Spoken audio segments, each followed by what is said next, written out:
Hello and welcome back to my channel. And welcome to a rather large book haul. So I am currently waiting for some books from Amazon. So what I will do is I'll film this part of the video, and then when I get the Amazon books I'll also film those and then merge the two, you know what I mean. So you'll see all of the books in the video. But yeah, this first lot of books, I basically had a little bout of insomnia last night. So at about 2 AM I got in a taxi, I went to my local Tesco's, which is open 24 hours, and I found a hell of a lot of books that I wanted to buy. So I bought them, and I'm going to show you them. So the first one I have is A Curse So Dark and Lonely by Bridget Kemmerer, and I know this is a Beauty and the Beast retelling, and it's actually the first in a series. And it says Prince Ren, the heir to Emberfall, is cursed. Forced to repeat the autumn of his 18th year over and over, he can only be freed if a girl truly falls for him. And after so many failures, his kingdom and its people are barely holding on. And it says Harper's life has never been easy, but she's learned to be tough enough to survive the streets of Washington, D.C. When she is sucked into Ren's world, nothing is as it seems. Powerful forces are standing against Emberfall, and it will take more than a broken curse to save it from utter ruin. So it's basically taking the story of Beauty and the Beast and making it into an urban-ish fantasy, and it sounds kind of a little bit like the premise of The Cruel Prince by Holly Black, which I loved. So yeah, I'm excited to get to this, and it has a really interesting spine. Oh, really interesting. So yeah, that's that one.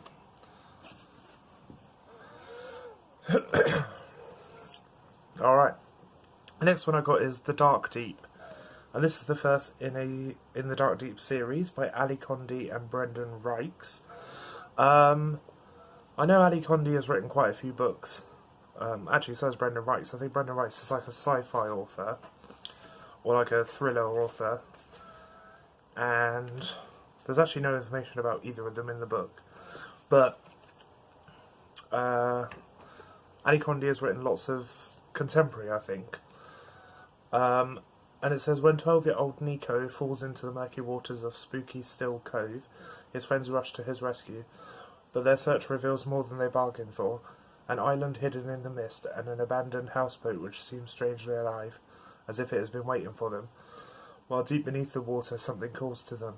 Come closer, if you dare. So I thought it sounded good. I like this cover. And yeah, like I said, it's the first in a series, so it sounds interesting. It's told from two different perspectives. There's Nico's perspective, and who's the other one? I did know it, but I've forgotten. Opal, that's it. So yeah, sounds good. Okay. Now, I don't buy too much non-fiction, but I love this person, and I love all of her documentaries, and I've watched all of them. And she is currently presenting Glow Up, which is like finding the UK's next best makeup artist, which I absolutely love. I think that program's awesome. It's weird because I also really love the Great British Sewing Bee, and I don't know, they just appeared out of nowhere, and I've been watching them, and they're brilliant. But anyway, so yeah, this is On the Front Line with the Women Who Fight Back by Stacey Dooley. And yeah, like I said, I love her. And it says, On the Front Line with the Women Who Fight Back draws on Stacey Dooley's encounters with the brave, bold and inspiring women she has met through the course of her documentary making, using their stories as a vehicle to explore some of the issues at the centre of female experience, from gender equality and domestic violence to sex trafficking and sexual identity. Stacey weaves these global strands together in an exploration of what it is to be women fighting back in the world today. So, I thought that sounded really good.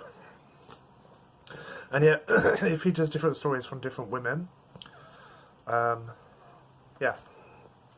There's a lot of trigger warnings for different things. So it's set out in different stories, and they all tackle a different subject. So there's Tiffany, Sharon, Nicole and Danielle, prison. Maria, immigration. Eva, drugs. Daisy, child abuse. Heidi, femicide. From Avlora to Yana, high-end to low-end prostitution. Babs, Deria and Tierra, trans prostitution. Sylvia, abortion. Honoka Chan, child sexualization. Amber and Vivian, murder. The Yazidi women, war. Shireen and Shireen, survival. So I thought it sounded really cool. And then I got two books that everyone loves. And I saw them and they were a decent price and they have matching covers, and I just thought, why not? Like, if I'm ever going to pick them up, it's going to be now. And they are The Hate You Give and On the Come Up by Angie Thomas. This one, I mean, everyone knows what these are about, but this one's about a girl whose friend is killed by a police officer. And this one's about a girl who wants to be a rapper. So yeah, and I've heard, obviously, only good things about both of them. And the covers both match, and the spines both match. And yeah, I'm looking forward to getting to these. I don't really need to say much more about them, because everyone knows about them. And then, the next thing I got was a little box set. And this is the Disney Twisted Tales box set. There's the first 3 books are in here, and they did have all 6 that are out now, but I thought, I don't know if I'm going to enjoy them or not, so I thought I'd just get this box set.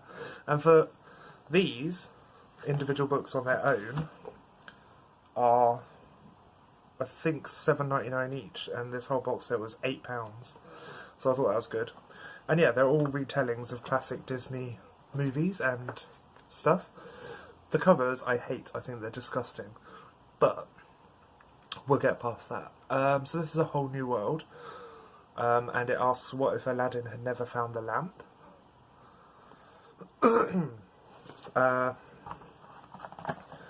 Then we have Once Upon a Dream, which says, what if the Sleeping Beauty never woke up? And then As Old as Time, and it says, what if Belle's mother cursed the beast? And they also had, like I said, 3 other ones, but I thought I'd just get these to see how they are.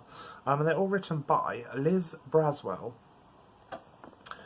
So yeah, like I said, these covers are horrible, I really hate them. But it's about the writing and the stories and the characters, so if anybody's read these and actually enjoyed them, please let me know. So I'll be intrigued to give them a go and see what I think. So yeah, that's those. I'm trying to put everything on the shelf so it doesn't all fall. Okay, I'm going to put those on the... No, right, let me move this. Sorry, I'm having to move stuff. I'll move that. Cool, right. The next thing I got is The House Next Door by James Patterson. And this is 3 chilling stories. I've read one James Patterson book called Confessions of a Murder Suspect, which he wrote with Maxime Petro, and it's like a YA detective book, and I really enjoyed that. And this is, well, it's not YA, but it's kind of along the same lines. He's teamed up with 3 different authors to write 3 different thriller books. So there's The House Next Door with Susan DeLallo, which says, married mother of 4, Lara Sherman, was thrilled when her new neighbour invited her on some errands, but a few quick tasks became a long lunch, and now things could go too far with a man who isn't what he seems. The Witnesses with Brendan Dubois. The Sanderson family has been forced into hiding after one of them stumbled upon a criminal plot, or so they think. No one will answer their questions, and the terrifying truth may come too late. And The Killer's Wife with Max DeLallo, which is 6 girls have gone missing.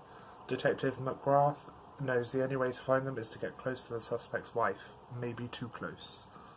So yeah, I thought it sounded good. And I get more into thriller and crime and mystery and stuff, so I thought I would give that a whirl. I then have Mythos by Stephen Fry, And this is kind of his retellings of Greek legends, which I think is awesome. It says, no one loves and quarrels, desires and deceives as boldly or brilliantly as Greek gods and goddesses.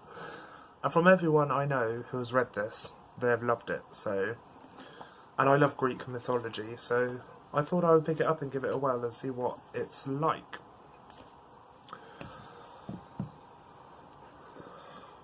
I then have Night Fliers and Other Stories by George R.R. Martin. And this is currently a Netflix original series. And it's sci-fi. And so I love sci-fi, so I thought I'd pick this one up because it was a really good price. And yeah, it's different stories. Let me see. 1, 2, 3, 4, 5. 1, 2, 3, 4, 5, 6 stories, but they're all set on this spaceship called the Night Flyer. So yeah, and there's a common enemy in all of them as well called the Volcrim.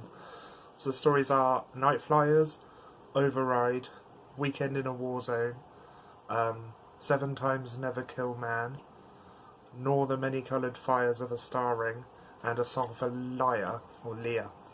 So yeah, that's that one. I then have A Pinch of Magic by Michelle Harrison. This is the first in this series. I think this cover is amazing. It's beautiful. And it says, three sisters trapped by an ancient curse. 3 magical objects with the power to change their fate. Will they be enough to break the curse, or will they lead the sisters even deeper into danger? So it sounded good, so I thought I would get it. And it has a really nice gold spine, which I appreciate. So yeah, that's that one. And then the last one of this part of the haul is Notes on a Nervous Planet by Matt Haig. If you've been following my channel for a while, you'll know Matt Haig is one of my favourite authors. I've read most of his books, but my favourite is this one down here. Well, actually there's 2 favourites. There's Reasons to Stay Alive and The Humans. And this is along the same vein as Reasons to Stay Alive. It says, looking at sleep, news, social media, addiction, work and play, Matt Haig invites us to feel calmer, happier and question the habits of the digital age. This book might even change the way you spend your precious time on Earth. Sounds good. The cover's awesome. So yeah, I'm excited. I love Matt Haig. So that was that part of this haul. Like I said, I'm waiting for some more books from Amazon. So when they apparently they're out for delivery. So when they actually arrive, I will film another part and then add it to this one. So I will see you soon. See you on the... See you on the flip side. So, my books from Amazon have arrived, so I will show you what they are, obviously. So the first one I have here is Once and Future, and this is by Amy Rose Capetta and Corey McCarthy. And this is basically a sci-fi retelling of Excalibur. Is it Excalibur? Yeah. So it says, a new King Arthur has risen and she's got a universe to save.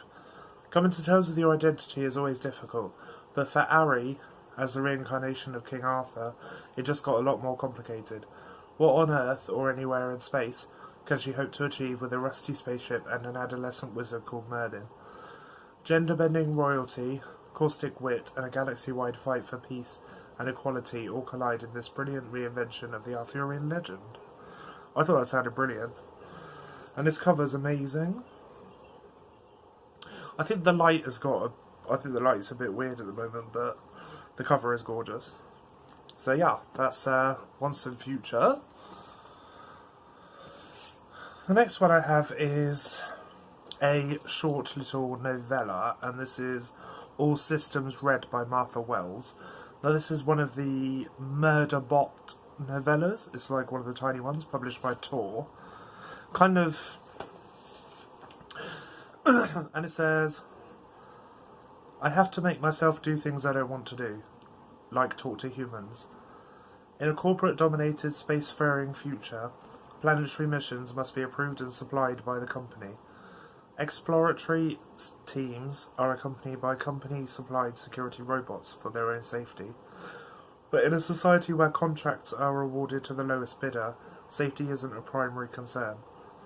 On a distant planet, a team of scientists are conducting surface tests, shadowed by their company-supplied bot, a self-aware sec unit that has hacked its own governor module and refers to itself, though never out loud, as Murderbot. Scornful of humans, all it really wants is to be left alone long enough to figure out who it is. But when a neighbouring mission goes dark, it's up to the scientists and their Murderbot to get to the truth. So, it sounded awesome, and it's one of these small little tour novellas, one of the hardcover ones, like Shauna Maguire's Wayward Children series, like that kind of format and size. So yeah, I thought it sounded brilliant, and I love sci-fi, so yeah, I picked that one up. Okay, the next one I have is Rag by Maurice Meyer. You might remember I read her other short story collection, Heartbreaker, earlier in the year, and absolutely loved it. So when it was announced that she was bringing out another one, I knew I had to have it. And it's along the same lines. So it says...